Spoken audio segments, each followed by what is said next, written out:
Gusto mo bang mag-start ng isang negosyo or business pero iniisip mo, teka, kaya ko na ba talaga? Kung teenager o student ka, alam ko iniisip mo na baka hindi pa oras o baka sobrang hirap. Pero guess what? Maraming successful entrepreneurs ang nagsimula ng bata pa sila. At kung kaya nila, kaya mo rin. Starting a business while you're still in school, sobrang exciting yan. Pero hindi ibig sabihin na magiging madali.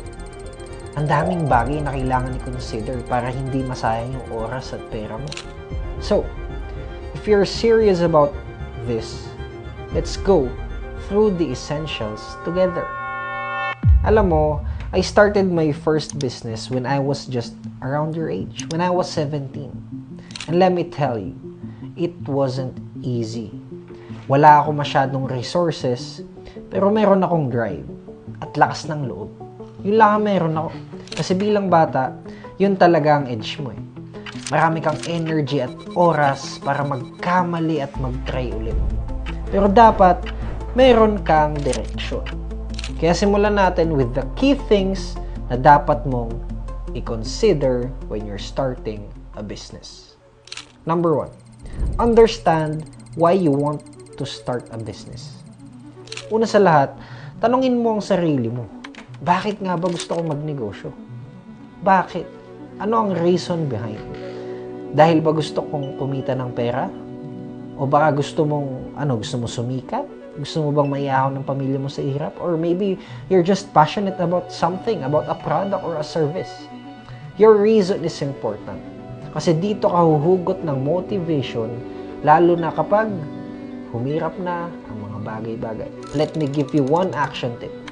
Write down your why and keep it somewhere visible. This is what you look back on to stay motivated. Number 2, start small and stay focused. Huwag agad-agad sobrang laki ng plano mo.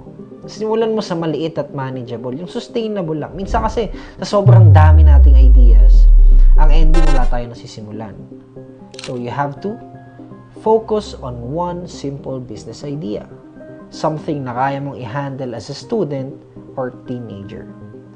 One action tip again, brainstorm 3 simple ideas. For example, dyan, pili ka na isa, yung feeling mo na pinaka-achievable. Tapos yun ang gawin mo. Let's move to number 3. Learn the basics of money management. Alam mo, hindi sapat na marunong ka lang kumita. Hindi talaga sapat yan.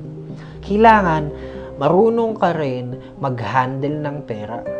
Sayang kasi yung kita mo kung hindi mo